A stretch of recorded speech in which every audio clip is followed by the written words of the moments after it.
Sungguh kami bersyukur siang hari ini Tuhan, kami boleh berkumpul di tempat ini. Ini anak-anak Tuhan yang mau menyiapkan hatinya untuk datang mendengarkan firman-Mu Bapa.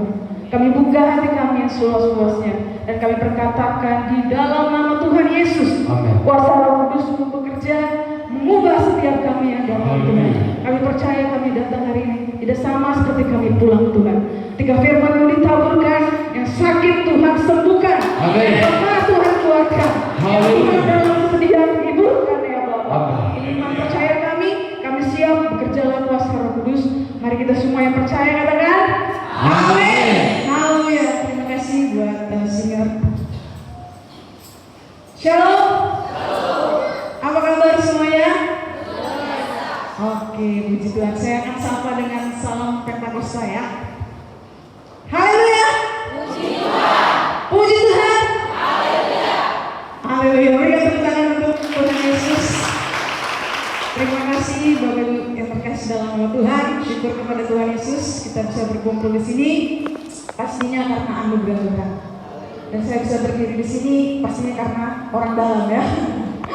Ya, mungkin kalau saya lihat Bapak Ibu terkasih, ya saya survei mendadak ini ya.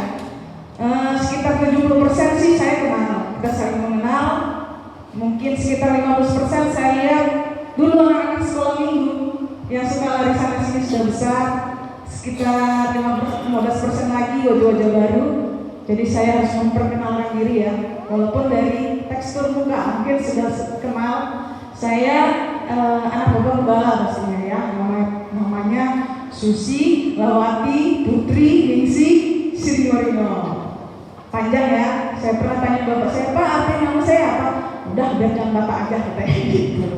Ya Bapak Ibu terkasih, kalau kita bertemu di luar bisa panggil nama saya Susi. Saya pastinya anak nomor 3. Ini abang-abang saya ada di sini.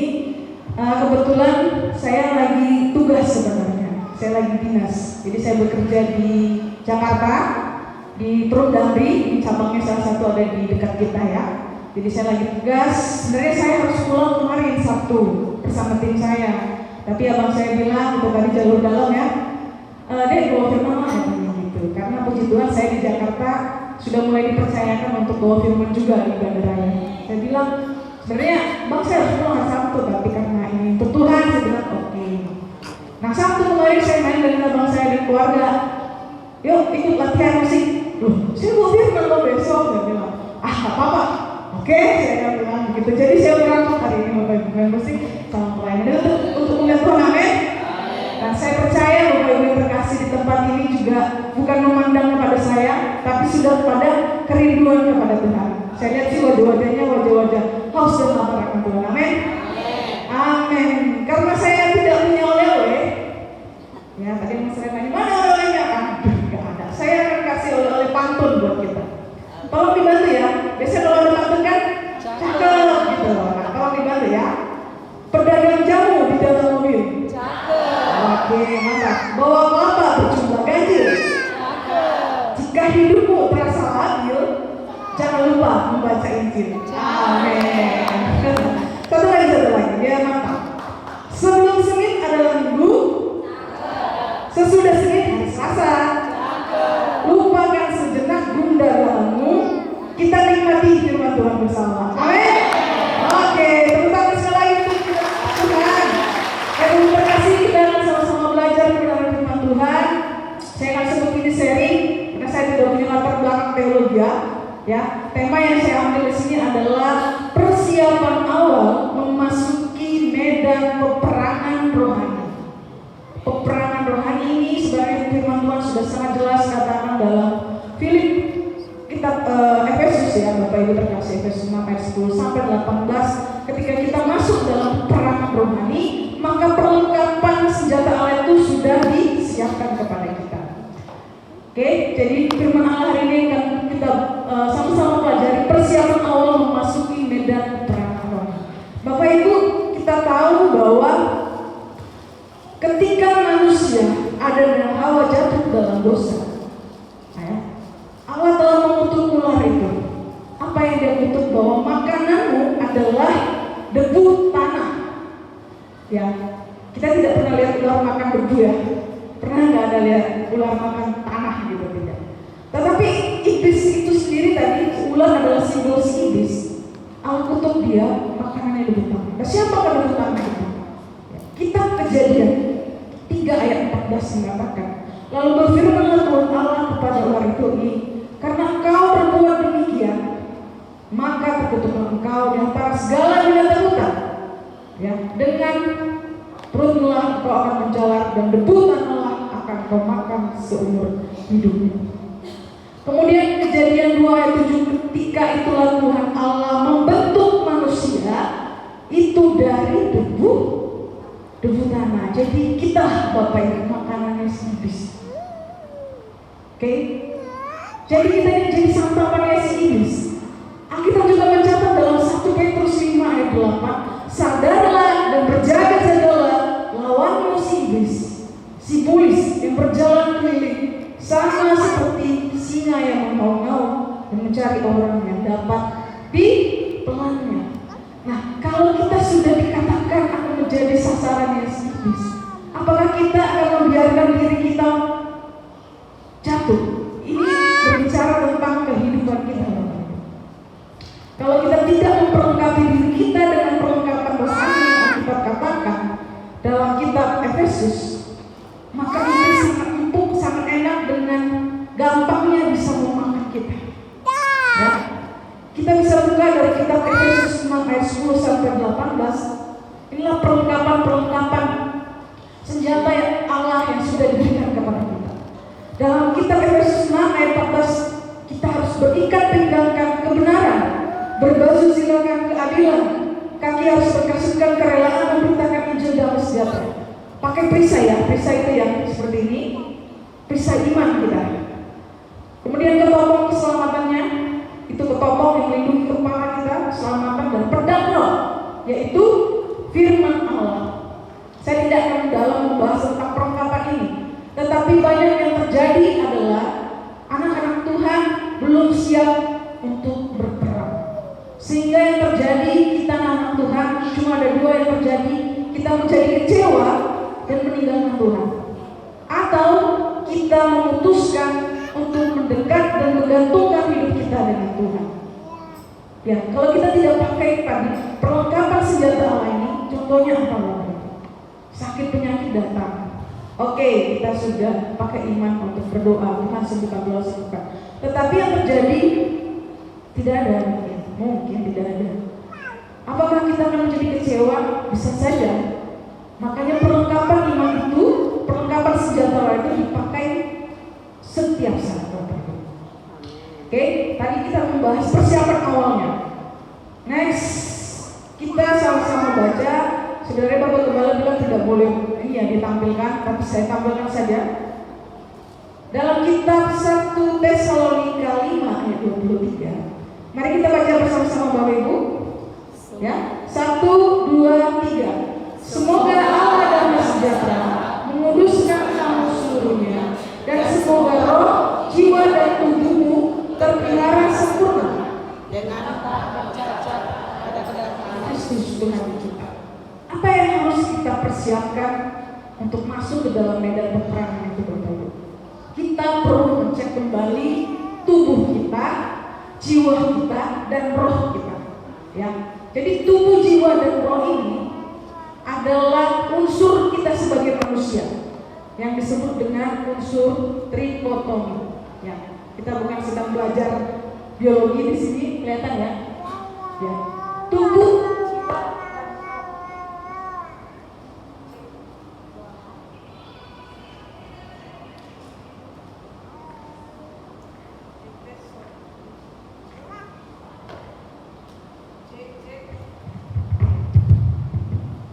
Ya. Tubuh, jiwa, dan roh. Tubuh ini kita bisa lihat dengan mata kepala kita ya, karena dia jasmani, terlihat secara fisik. Jiwa ini tempat pikiran, perasaan, dan kehendak kita. Roh ini yang bagian terdalam di dalam diri kita. Kita akan sama-sama pelajari ya Bapak Ibu, bagaimana kita mempersiapkan tubuh, jiwa, dan roh kita ini agar sempurna, sehingga kita masuk ke dalam medan peperangan tadi. Kita siap, karena yang terjadi adalah ternyata tubuh, jiwa, roh kita yang tidak siap untuk masuk dalam peperangan. Oke, sama-sama kita belajar. Pertama terkait tadi tubuh, ya. Tubuh ini Bapak bisa lihat dari saya ya, tubuh ya. Susi ini yang cantik. Oh, senang puji Tuhan, saya bisa lihat dia bisa cantik. Amin. Bapak Ibu yang ganteng yang cantik. Ya, ini tubuh kita. Di dalam tubuh saya ini ada jiwa saya. Ada roh di dalam diri saya. Ini yang kita disebut dengan namanya manusia. Terkait tubuh ini, Bapak Ibu, ini pendapat saya ya, pendapat saya pribadi. Kalau anak-anak Tuhan itu sangat mengabaikan tentang tubuhnya, ya. Yang lebih banyak itu orang-orang di luar sana, mungkin kita bilang bukan yang percaya Kristus, mereka lebih banyak menjaga tubuhnya. Padahal kita tahu, coba kalau kita sakit, pasti kita punya alasan yang kuat untuk tidak beribadah, begitu ya. Nah, oleh karena itu penting bagi kita untuk menjaga tubuh kita. Dan bagaimana cara kita menjaga tubuh kita? Di sini ada nih, dia sedang berolahraga. Ini memang agak sekuler sekali, tapi kita penting menjaga tubuh untuk tetap sehat prima, tetap sehat, tetap kuat, supaya dengan tubuh ini kita bisa pakai untuk melayani, menyembah Tuhan. Ya, yang pertama kita harus berolahraga, Bapak Ibu. Ya, dengan kelihatan diri saya ini pasti sudah tahu lah, saya usianya berapa ya. Ternyata sudah sangat lumayan, kepala 3 gitu. Sekarang jalan itu cepet capek. Tadi pagi mama mau ngajak jalan ke rumah Eda, males gitu ya. Nah, kalau kita tidak mulai berolahraga, ini sangat rentan anak-anak Tuhan. Saya sangat kagum dengan opung-opung kita. Itu rajin mengulah ya, mungkin bahasanya ya, mencakul. Sehingga di usia yang kepala 6, kepala 7 pun masih oke gitu. Masih kepala 4 terlihat seperti muda, 17-an. Oke, jadi saya menghimbau kita semua di tempat ini ingat berolahraga. Jangan malas berolahraga. Mulai dengan jogging pagi, lari kecil. Pokoknya harus ada aktivitas anak-anak Tuhan. Yang kedua, jaga pola makan. Kita harus menjaga pola makan kita. Unang sudah dialangi. Nah, itu orang Batak sama orang Manado paling pintar masak segalanya. Ya, saya lama di Manado lumayan 1 tahun. Saya nggak pernah lihat kucing berkeliaran, Bapak Ibu. Karena kalau dia berkeliaran, dia jadi daging kuning gitu. Saya nggak pernah makan kelelawar ya di Medan ini. Di sana dimakan dan saya coba, enak Bapak Ibu berkasih. Anjing, sebenarnya saya juga nggak bisa makan anjing karena pelihara. Pas saya makan, wah, tabung. Gitu ya. Tapi kita harus menjaga makanan kita. Kalau kita tahu ya, mohon maaf, Tuhan kasih memang duri darah dagingnya adalah diabetes, ya janganlah gula itu dimakan tiap hari gitu ya. Makanan-makanannya dijaga. Ini saya takjub lihat mama saya ini, semua rempah-rempah kata bang saya dimakanin ya. Untuk apa? Menjaga dirinya. Dia tahu saya harus dibantu dengan asupan gizi yang baik herbal maupun yang obat-obatan. Kalau tidak saya bisa drop. Kita juga sebagai anak Tuhan harus bisa menjaga pola makan kita. Memang enak yang gratisan itu, Ibu, Bapak Ibu terkasih, enak banget. Saya waktu di Manado itu kalau acara Natal wajib makan di setiap rumah. Nah, akhirnya saya pasang strategi, makan dulu dikit sini, sehingga semua rumah saya coba makan. Bapak Ibu terkasih. Amin. Ya, jaga pola makan kita. Yang ketiga, bagaimana kita menjaga tubuh kita ini untuk tetap sehat, prima dan kuat? Ini yang Bapak Ibu bisa terlihat lagi keramas gitu. Mandi? Enggak, ya benar mandi. Tapi yang paling penting dari tubuh kita adalah menjaga kebersihannya. Kenapa? Ya kadang kita anak Tuhan mungkin datang beribadah, asik nyembah Tuhan. Tahu-taunya ya dia ada punya kelebihan air di bagian ketiaknya gitu. Datang angin zer, dia bilang, amin Tuhan. Ternyata ketek. Ya, kita harus lihat diri kita, jaga gitu. Kita lagi ngomong, teman ngomong kita, ternyata mulut gitu. Ya, saya mohon maaf tidak menyinggung siapapun, tapi ini penting kita untuk mempersiapkan tubuh kita itu bersih. Jangan sampai kita, ya mohon maaf, malas mandi gitu ya. Dulu saya juga memang suka malas mandi. Nah, setelah tahu kebenaran firman Tuhan, saya bertobat gitu loh Pak Ibu. Ya, kita harus jaga kebersihan kita, jangan sampai kita menjadi batu sandungan tadi hati. Kitanya sendiri enak nyembah Tuhan, lihat tadi ya. Pas jinjang mantap, aduh, peganglah tangan. Pas diangkat tangan kan, tanganku yang di belakangnya udah mau tumbang gitu. Ya, karena ini saya juga sering menghadapi ya orang-orang yang berkelebihan keringat di bagian tekadnya itu. Sungkan kita untuk menegur gitu. Kau yang bilang sana, kau lah. Akhirnya pas ulang tahunnya, kau kasih deodoran gitu kan. Ya, hari ini mari kita anak Tuhan ingat, jangan sibuk menyembah aja, boleh bagus, sangat bagus, tapi ingat diri kita. Bagaimana kita menjaga diri kita untuk bisa kita datang ke hadapan Tuhan. Saya memang juga orang yang tidak terlalu feminim sekali ya, ini mohon maaf. Abang saya sebenarnya bilang pakai rok, aduh saya nggak bawa rok. Saya mau menjamin, udah bang ini saja. Jadi saya mohon maaf Bapak Ibu terkasih ya kalau saya pakai celana gitu. Ini juga sepatu mama saya pinjam gitu ya. Kita harus jaga tubuh kita untuk sehat, berolahraga. Ya, kita jaga makan kita jaga kebersihan diri kita. Ini untuk FYI gitu ya, for your information kata orang Inggris sana. Ya. Jadi organ tubuh kita, ini sebenarnya dunia sekuler tahu lah, kita banyak yang scrolling Facebook, TikTok dan sebagainya, pasti sering melihat ini. Tapi saya sampaikan Bapak Ibu, organ tubuh itu aja punya jam-jam kerjanya. Dan kita harus tahu jam-jam kerja tubuh kita. Jangan sampai kita egois gitu. Yang suka bergadang, jangan sampai egois, padahal ginjalnya udah gak kuat, badannya udah gak kuat, udah hajar aja main game ya. Pukul 5 sampai 7 pagi, ini waktunya ini si usus besar. Usus besar untuk membuang racun. Jadi dia buang lewat pup, Bapak Ibu, BAB.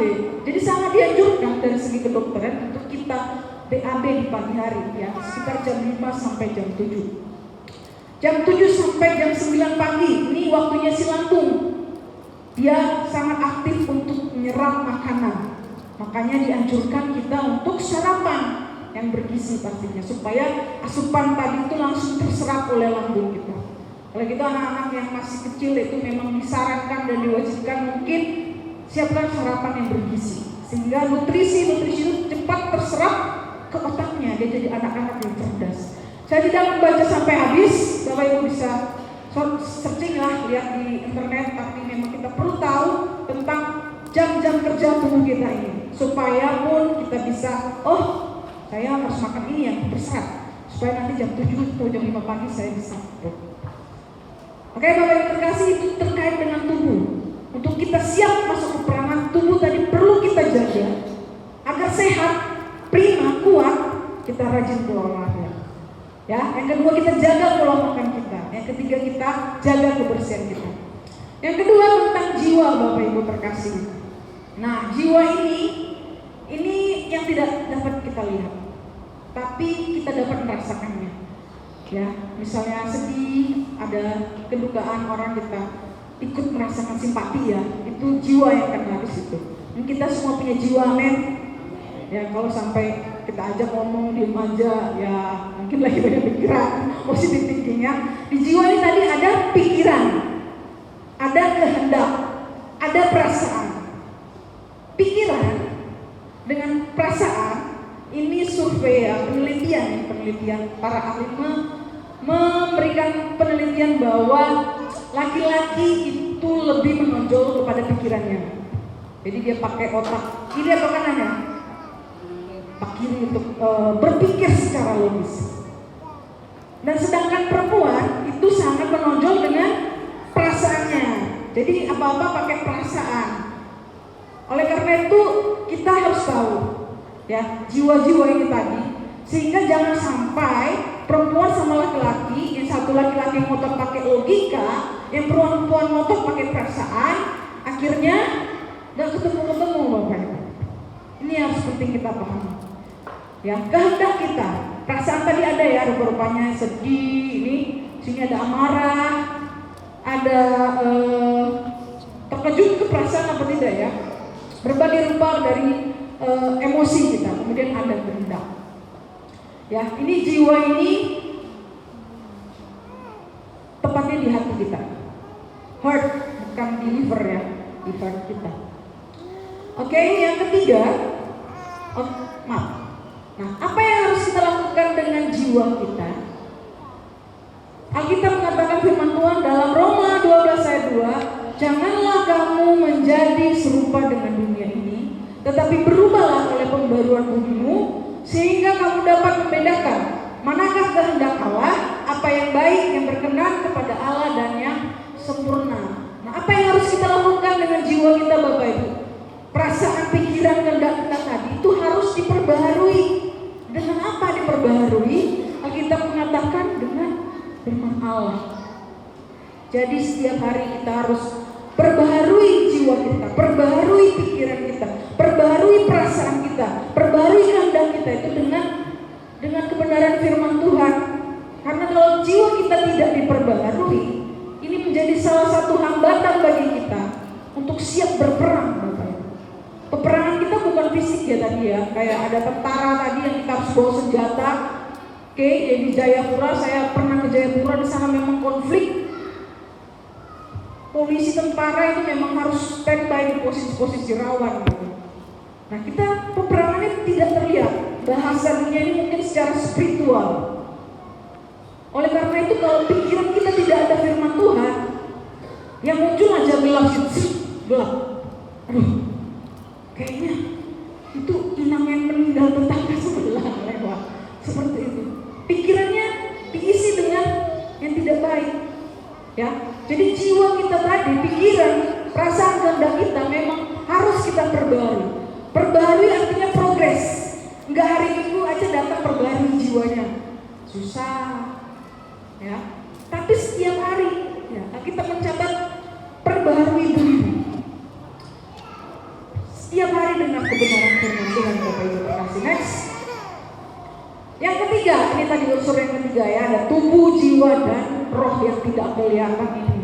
Sulit kita melihat roh seseorang kecuali kita cenayang atau dukun. Itu memang bisa katanya melihat roh seperti itu, saya juga tidak tahu. Tetapi roh ini adalah bagian yang paling menarik untuk Allah. Alkitab mengatakan dalam Yohanes 4 ayat 23 sampai 24, tetapi saatnya akan datang dan sudah tiba sekarang bahwa penyembah-penyembah benar akan menyembah Bapa dalam roh dan kebenaran. Sebab Bapa mengendaki penyembah-penyembah demikian. Allah itu roh, dan barang siapa menyembah Dia harus menyembahnya dalam roh dan kebenaran. Harus, garis bawahi Bapak Ibu, harus. Pertanyaannya, tahukah kita sudah menyembah Allah dalam roh? Ya, kita harus cek kembali bagaimana keadaan roh kita.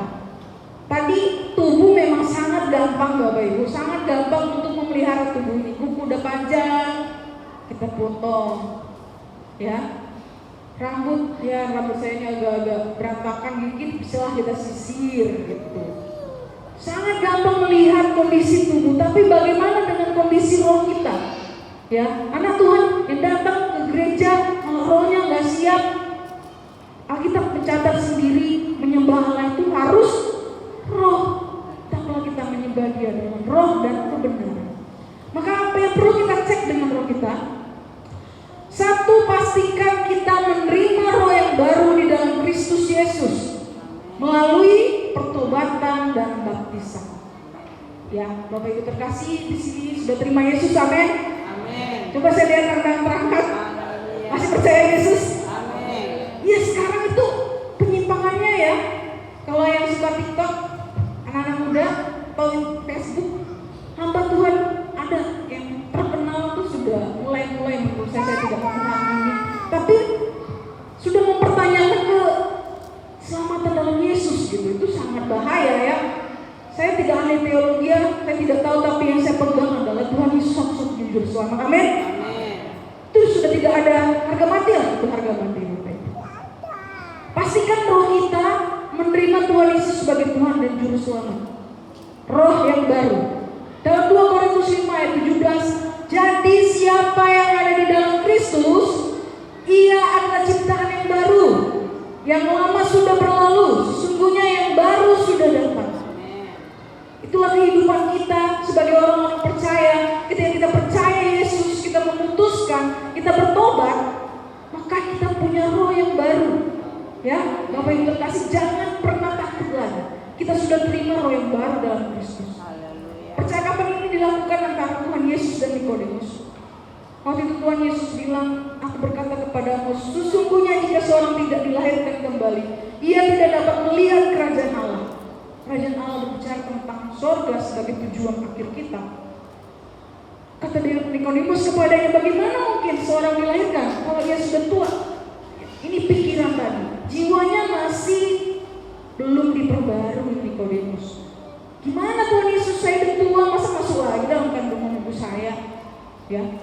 Konteks lahir baru ini berbicara dengan roh melalui menerima, mengaku Tuhan Yesus sebagai Tuhan dan Juru Selamat kita. Selain pertobatan Bapak Ibu, ada kata dan di sini, saya kutip, dibaptis. Ya, pastikan Bapak Ibu dibaptis. Baptisan juga terlalu banyak doktrinnya Bapak Ibu. Tapi kita harus melekat di mana kita bertumbuh tentang definisi baptisan itu seperti apa. Karena untuk roh kita bisa hidup selain terima Yesus harus dibaptis. Ya, air dan roh. Air berbicara tentang baptisan.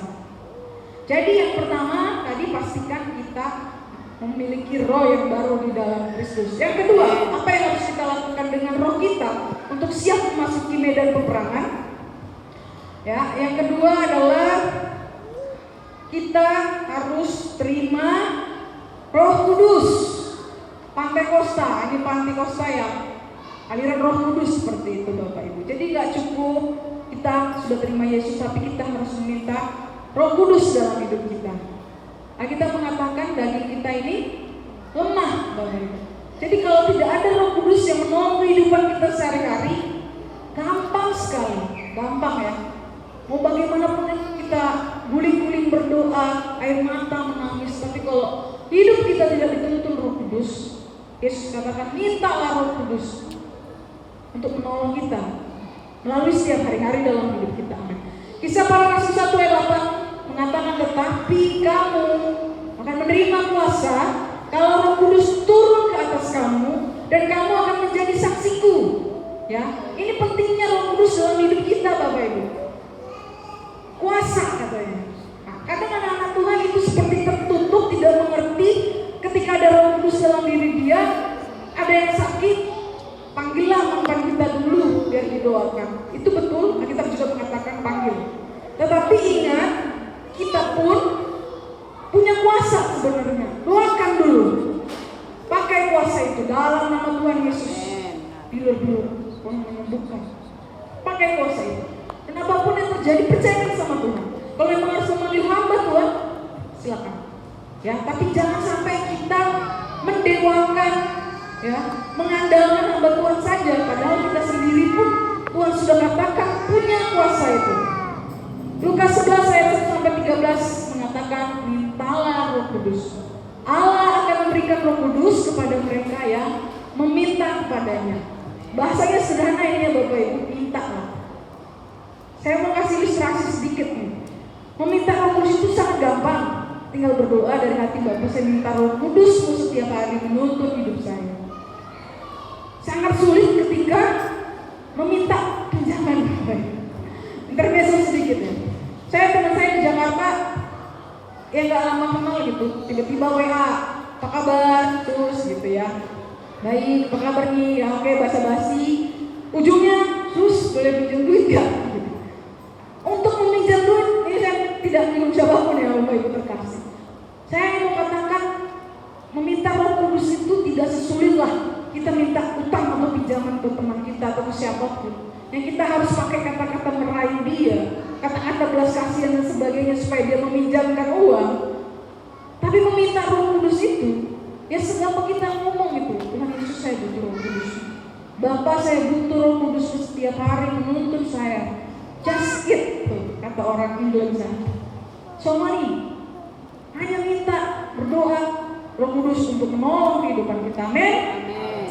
Ya, yang tadi yang pertama pastikan kita menerima roh yang baru dalam Kristus, mulai pertobatan dan baptisan. Yang kedua pastikan kita menerima Roh Kudus. Dan yang ketiga kita bahas tentang anak-anak sekewa Bapak Ibu. Ini pentingnya ada kuasa Roh Kudus dalam hidup kita. Kenapa?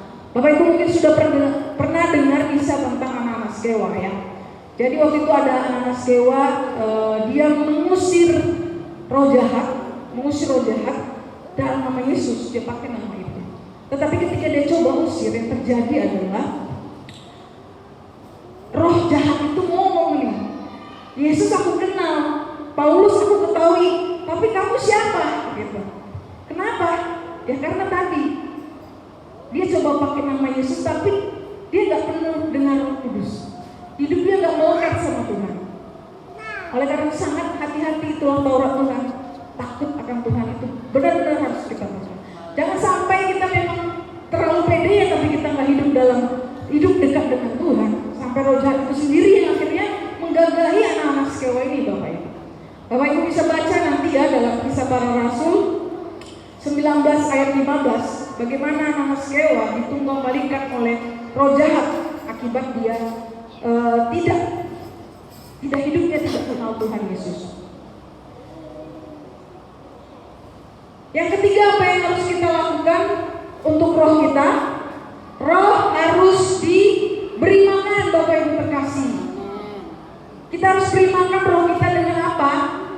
Yesus katakan sendiri, ini Tuhan Yesus yang katakan ya, bukan saya ya.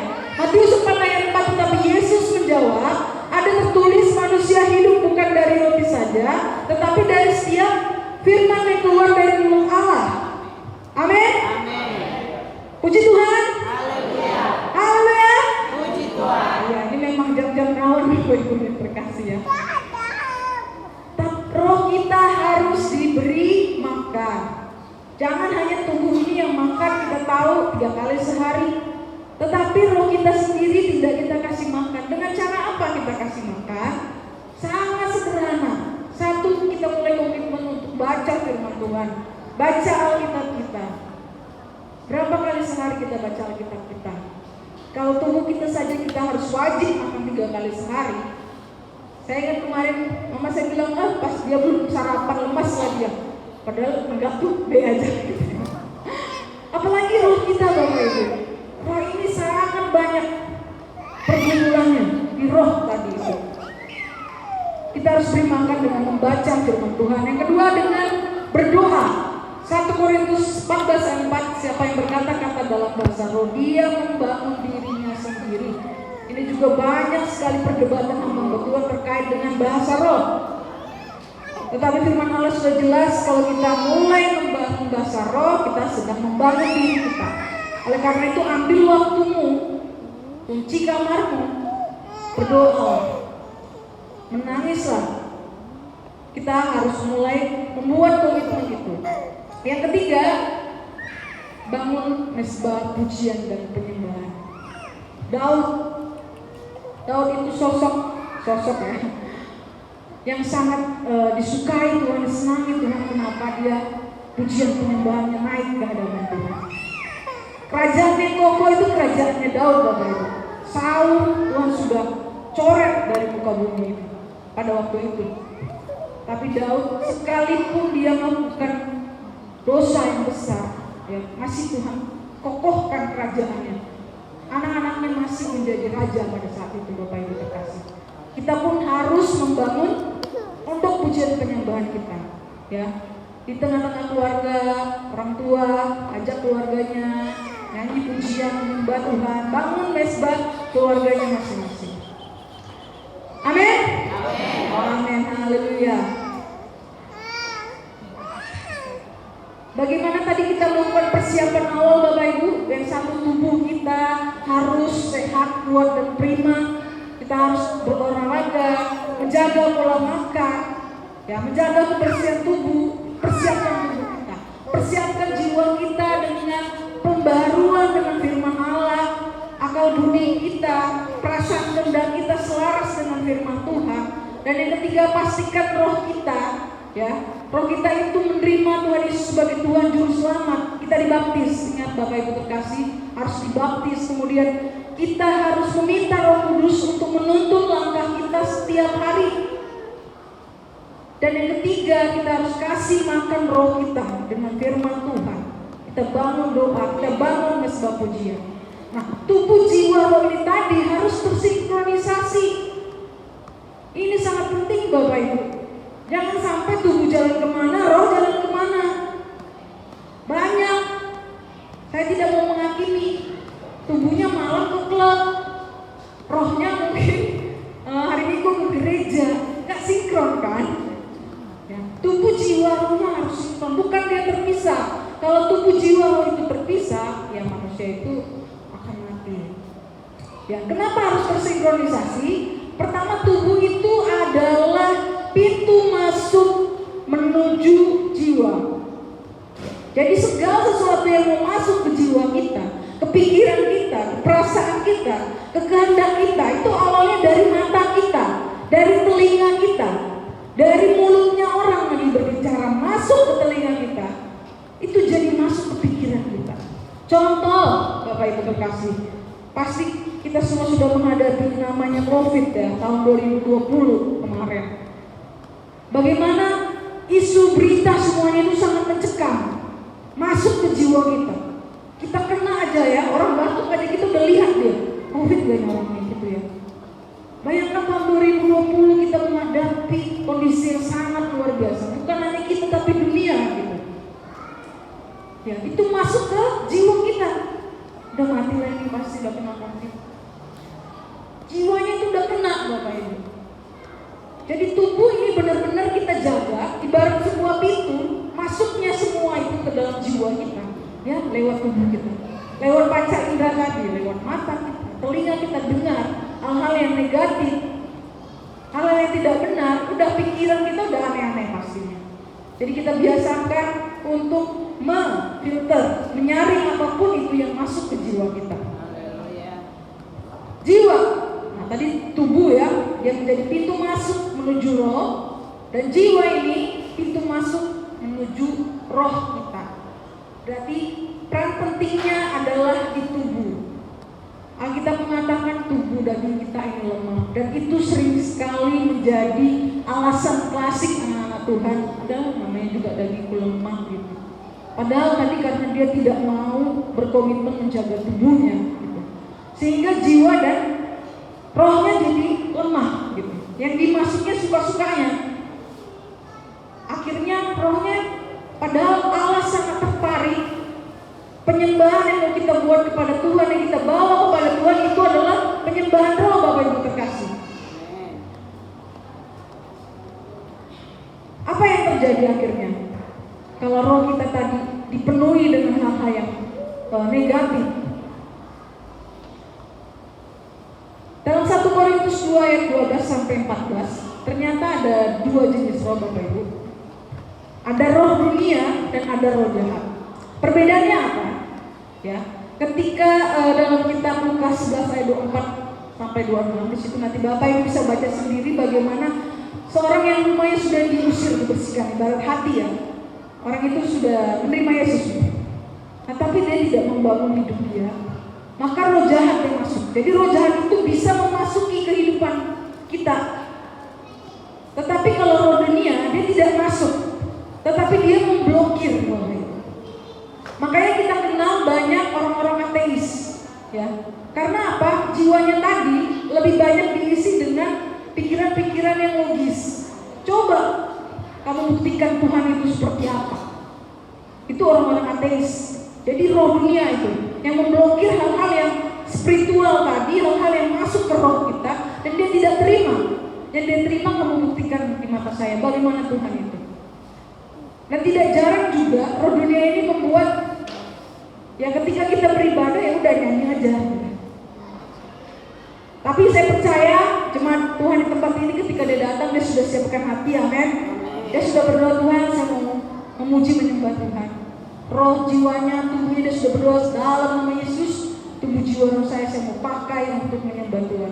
Sehingga ketika WL mengajak kita menyembah, WL itu udah gak nyuruh-nyuruh mari kita angkat tangan kita, tapi dia udah terkonek sama Tuhan. Terima kasih Tuhan Yesus. Ketika dia nyembah, dia berkata-kata dengan Tuhan. Dia mengeluarkan air mata mungkin sebagai manifestasi atau ekspresi perasaannya untuk menyembah Tuhan. Tapi ketika roh duniawi ini, apa itu roh duniawi? Tadi yang memblokir masuknya hal-hal kebenaran firman Tuhan dia pakai terlalu kuat logikanya, sehingga yang terjadi adalah seperti tanah yang tumbuh di batu-batu, tidak berakar, yang ada hanya mau membuktikan. Ketika gembala bilang kita harus bawa perpuluhan, biar kaya ini pendeta itu, roh duniawinya lebih kuat logikanya gitu. Kita harus memberikan persembahan,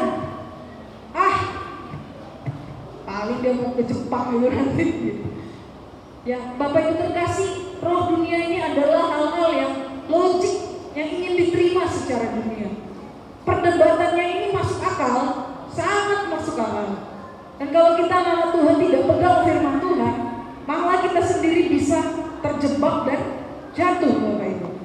Ya, jadi sangat penting kita membangun diri kita tadi dengan firman Tuhan. Next. Oke, ini terakhir. Karena saya lihat wajahnya sudah lapar. Tidak panjang lagi. Kita simpulkan Bapak Ibu. Pentingnya kita mempersiapkan diri kita. Kenapa? Karena setiap hari kita berperang Bapak Ibu terkasih. Saya tidak tahu pergumulan saudara. Saya tidak tahu apa yang besok akan saudara hadapi. Yang kuliah, mau nyusun skripsi. Setelah lulus, mau cari pekerjaan, jodoh dan sebagainya. Semuanya menghadapi peperangannya masing-masing Bapak Ibu. Dan kalau tidak kita mempersiapkan tubuh jiwa kita, ingat tadi Alkitab katakan, kitalah makanannya si iblis. Sangat gampang dia untuk menerkam kita. Dia tadi seperti singa yang mengaum-ngaum. Menerkam seperti apa ya tadi, kalau misalnya tubuh kita sakit, kita tidak berdoa, atau anggap kata kita sudah telepon pendeta, nggak bisa dia datang, sibuk katanya jadwalnya, kita menjadi lemah, kita putus asa, udahlah hari Minggu saya mau ke gereja, nggak peduli pun pendeta itu sama aku. Yang jadi seperti itu, akhirnya kita kalah, tidak siap berperang. Udah tubuh kita sakit, kita kepahitan, itu jiwanya, perasaannya kena, rohnya apalagi Bapak Ibu, udah mati mungkin gitu ya. Oleh karena itu kesimpulannya adalah tadi Bapak Ibu, pertama ingat, jaga tubuh kita, perbaharui jiwa kita, roh kita terlebih lagi, kasih makan dengan kebenaran firman Tuhan. Mulai komitmen baca Alkitab. Kemarin kami sempat berdebat juga, kapan waktunya kita baca Alkitab? Saat teduh ya, kalau mengikuti contoh Tuhan Yesus katanya pagi-pagi petang atau pagi-pagi subuh. Saya bilang, ya kalau juga ngantuk-ngantuk baca firman Tuhan, sama aja enggak. Intinya tersinkron tadi, tubuh jiwanya itu udah standby, udah siap. Oh saya mau baca firman Tuhan. Akhirnya firman Tuhan itu menjadi rema buat kita. Ini terakhir, perubahan tidak pernah bisa dengan kekuatan kita sendiri, kita perlu Roh Kudus. Bapak Ibu yang terkasih, tadi saya katakan memang kita, tubuh kita ini, daging kita ini lemah. Kita ingin Tuhan, saya ingin bertobat, misalnya kita lepas dari rokok, saya mau lepas dari rokok Tuhan. Atau anak-anak muda yang terikat pornografi, Tuhan saya mau lepas dari pornografi. Tapi setiap hari yang terjadi malah makin kuat, rokoknya dari 2 bungkus jadi 3 gitu ya. Nah itu kenapa Bapak Ibu? Karena kita memang lemah, tapi Alkitab mengatakan dalam Zakaria 4 ayat 6, saya tutup dengan firman Tuhan ini, bahwa bukan dengan keperkasaan dan bukan dengan kekuatan, melainkan dengan Roh Tuhan, firman Tuhan semesta alam. Amin. Puji Tuhan. Haleluya. Amin. Mari kita berdoa. Saya undang Melvin Singer, kita naikkan satu pujian. Bapak yang terkasih, Bapak yang di dalam nama Tuhan Yesus, kami bersyukur untuk kebenaran firman hari ini Tuhan. Bapak, kami perlu Engkau menolong kehidupan kami, karena setiap musim di dalam hidup kami Tuhan, kami tidak tahu apa yang di depan kami. Tantangan, sakit penyakit, pergumulan, masalah Tuhan selalu datang. Kadang kami lemah Tuhan, kadang kami berkuat, tapi kami ingat ada Roh Kudus yang terus Kau janjikan dalam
akhir-akhir ini kita menyalahkan Tuhan. Kalau masalah-masalah ini belum dijawab, jangan kecewa Bapak. Alkitab mengatakan Allah bekerja dalam segala sesuatu untuk mendatangkan kebaikan. Hari ini mengalir kekuatan bagi kita. Mari kita naikkan pujian dengan segenap hati kita. Kalau musim bersuara, Tuhan terus menolong. Amin.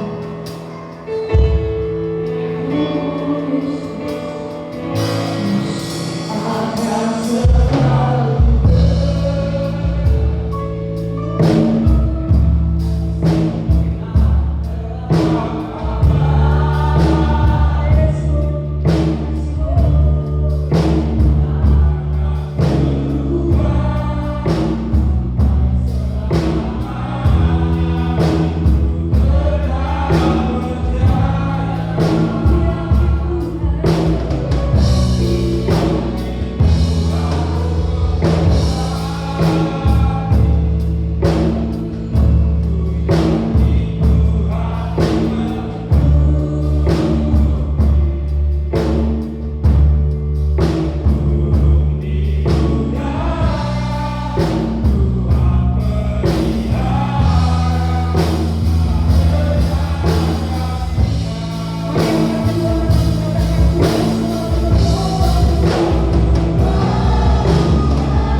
Firman Tuhan kembali bahwa kita akan masuk setiap hari dalam perang rohani. Dan untuk menang, mari persiapkan tubuh, jiwa, dan rohmu. Hari ini kita telah diberkati, kita telah dikuatkan, kita telah diubahkan. Mari buka pikiranmu. Tubuhmu adalah pintu masuk kepada jiwa dan roh. Dan terlebih hari ini kita mau masuk dalam perjamuan Tuhan.